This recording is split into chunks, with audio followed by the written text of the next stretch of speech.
শুধুমাত্র স্ট্রে ডগ নিয়ে হচ্ছে না, এটা তো নানান বিদেশি ব্রিড নিয়েও হচ্ছে। মানুষ বিদেশি ব্রিডের কুকুর টাকা খরচা করে বাড়িতে নিয়ে আসছেন, তারপর দুদিন বাদে তাদের রাস্তায় ছেড়ে দিচ্ছেন, আমাদেরকে সেটার অ্যাডপশনের আপিল করতে হয়েছে। আমার মনে হয় মানুষ ইন জেনারেল বাকি যে কোনো পশু বা পাখি বা অন্যান্য প্রাণীর ক্ষেত্রে না খুব কম সহানুভূতি রাখে বেশিরভাগ সময়। অবশ্যই সবাই না, কিছু মানুষ রাখেন, বাট এই অ্যাওয়ারনেসটা বোধহয় প্রত্যেকের মধ্যে দরকার যে তারাও প্রাণী, তাদেরও প্রাণ আছে, তারা নিঃশ্বাস নেন, এবং আমাদেরকে সৃষ্টিকর্তার প্রত্যেকটা ক্রিয়েশনের পেছনে যে ইমোশনটা থাকে সেটাকে অ্যাপ্রিসিয়েট করতে হবে। আমরা মানুষ বলে আমরা পিটিয়ে কোনো পশু পাখিকে মেরে ফেলতে পারি, সেটা কুকুর হোক বা অন্য যে কোনো পশু হতে পারে, সেইটার অধিকার বোধহয় কেউই আমাদের দেয়নি। সেইখান থেকে পারিয়া বানানো, সেখান থেকে পারিয়া 2-এরও চিন্তাভাবনা, যেখানে আমরা একটি বৃহত্তর পৃথিবী নিয়ে কথা বলবো, গোটা অ্যানিমাল কিংডম নিয়ে কথা বলবো। আর আমি আশা রাখি যে, আমি বলছি না যে আমরা গোটা সমাজকে চেঞ্জ করে দিতে পারবো, সেরকম একটা সিনেমার পক্ষে তো সম্ভব না, বাট আমরা একটা বড় মুভমেন্টের একটা ছোট্ট অংশ হয়েছি এবং সেটা থেকে আরও ডেভেলপ করতে চাই। দেখ, আমার বাড়িতে 4 জন ছানা আছেন, তার মধ্যে 3 জন রেস্কিউড, 2 জন ভারতীয় মানে ইন্ডি, একজন ল্যাব্রাডর যাকে তার বাড়ির লোকজন পুট ডাউন করতে চেয়েছিল কারণ তার একটা নার্ভের প্রবলেম আছে, আর একজন রিট্রিভার যাকে আমরা ছানা অবস্থায় নিয়ে এসেছিলাম। তো এরকম নানান বিষয়ে নানান বক্তব্য আমরা সারা জীবন শুনে এসেছি।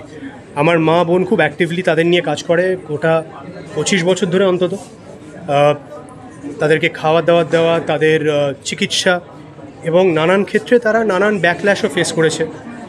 মানুষের কটু কথা হোক, তাদের খারাপ ব্যবহার হোক, যা যা ফেস করে থাকতে পারে, বাট তারপরেও তারা কিন্তু করে চলেছে। আর সেইখান থেকে দেখে বোধহয় আমিও ইন্সপিরেশনটা পাই যে মানুষের তো কিছু বলার কথা, তারা বলবেই, আমাদের কাজ করে যাও, আমরা করে যাব। তোর কিছু মানুষ বলবে যে বাংলা সিনেমা করে কী হবে, বাংলা সিনেমা শেষ, এটার কোনো ভবিষ্যৎ নেই, কিন্তু তাই বলে কি আমরা বাংলা সিনেমা করা বন্ধ করছি? আমরা আমাদের মতন করে চেষ্টা করছি যাতে আমরা ভালো কিছু করতে পারি, অডিয়েন্স কিউরিয়াস হয়, হলে এসে সিনেমা দেখে। এই ব্যাপারটাও একই রকম, পৃথিবীর যে কোনো ব্যাপার অ্যাকচুয়ালি একই রকম, যে মানুষের কিছু বলা কাজ, তারা বলবেন, আমরা যেটা বিশ্বাস করি আমরা সেটা করে যাব। যারা এখনও দেখতে পারেনি, হয়তো কলকাতায় থাকে না, পশ্চিমবঙ্গেরও বাইরে থাকে, তাদের সবার জন্য 12th জুলাই পারিয়া রিলিজ করছে ওয়ার্ল্ড ডিজিটাল প্রিমিয়ার, শুধুমাত্র হইচইতে। প্লিজ দেখুন, দেখে জানান কেমন লাগলো। আমরা সিনেমা বানাই যাতে অনেক মানুষ দেখতে পারে, আর যে কোনো প্ল্যাটফর্ম যেখানে মানুষ দেখতে পারবে আবার নতুন করে, সেটা ডিজিটালি হতে পারে, টেলিভিশনের জন্য হতে পারে, gives a new life to films. So fingers crossed, we are looking forward যাতে আরও অনেক মানুষ দেখে ফিডব্যাক দেয়। দর্শকের প্রচুর ভালোবাসা পেয়েছে, তোমাদেরও দায়িত্ব অনেকটা বেড়ে গেছে, পারিয়া 2 আসছে, কীরকম কি প্রিপারেশন চলছে মুক্তি দিতে? একেবারেই হ্যাঁ, মানে দর্শকের প্রচুর ভালোবাসা পেয়েছে।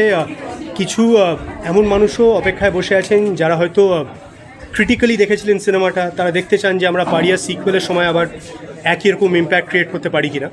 তো সব দিক দিয়ে it's a responsibility, but at the same time যেহেতু সাবজেক্টটা আমাদের এত কাছে, পারিয়ার ক্ষেত্রেও তাই, পারিয়া সিকুয়েলটাও তথা যেভাবে লিখছে, it's a subject very close to our hertz.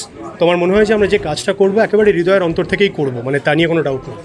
আর পারিয়া বক্স অফিসে সেইটা কীরকম লাগছে, মানে একটা মোড় ঘুরিয়ে দিয়েছিল সেই না, যে কোনো আমরা যে ইন্ডাস্ট্রিতে কাজ করি সেখানে আমাদের যে কোনো কাজের সাকসেস সম্পূর্ণভাবে আমাদের অডিয়েন্সের উপর ডিপেন্ড করে, এটা একেবারেই আমাদের হাতে নেই। পারিয়া অনেকের মানুষের ভালো লেগেছে, অনেক মানুষ এসে হলে দেখেছেন, তাদের ওয়ার্ড অফ মাউথে সিনেমা হিট হয়েছে।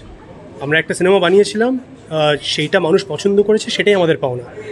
এবং এখন যখন পারিয়া আবার ডিজিটালি আসছে বা ভবিষ্যতে যখন টেলিভিশনে আসবে, আমরা এটাই চাইবো যাতে আরও অনেক বেশি মানুষ দেখতে পারেন। তাহলে আমরা যখন সিকুয়েল নিয়ে আসবো, আরও অনেক মানুষ সেটার ব্যাপারে কিউরিয়াস হবেন। সেই সময় আমি প্রিমিয়ারে বলেছিলাম যে বাংলার অ্যানিমাল বলছিল সবাই, কী বলবে আজকে না, অ্যানিমাল খুব সাকসেসফুল ফিল্ম। আপনাদের মনে হয়েছে যে পারিয়া বাংলার অ্যানিমাল হতে পারে, সেটা একেবারে মানে আমাদের কাছে পাও না। বাট আমি খুব বিশ্বাস করি যে আমরা সবাই এমনভাবে কাজ করতে চাইবো যেরকম সাউথ ইন্ডাস্ট্রি আজকে দাঁড়িয়ে বলতে পারে যে বম্বের খুব বড় কোনো হিট অ্যাজ ইফ সাউথের কেজিএফ, মানে হিন্দির কেজিএফ। তো জীবনে কোনো একদিন মরে যাওয়ার আগে এমন কোনো সিনেমা করতে চাইবো যেটাকে অন্য কোনো ভাষায় দেখে বলবে যেটা তাদের পারিয়া, মানে ওরকম বিষয়টা যদি হয় তাহলে বোধহয় বাঙালি অভিনেতা হিসেবে বা একজন বাংলা সিনেমার খুব ছোট্ট কর্মী হিসেবে আমার খুব গর্বের একটা মুহূর্ত হবে। খুব শীঘ্রই না, একটু সময় লাগবে, কারণ আমাকে পারিয়া সিকুয়েলের জন্য আবার একটা গোটা ফিজিক্যাল ট্রান্সফরমেশন করতে হবে। আর এই ট্রান্সফরমেশনটা করতে যেহেতু সময় লাগে, তাই আমি আমার ডিরেক্টর প্রডিউসারের কাছে একটু সময় চেয়েছি, আমার নিজেকে আবার প্রিপেয়ার করতে মানে যতটুকু টাইম এফোর্ট দিতে হবে। তো সেটা হয়ে গেলে definitely will be shooting for the film.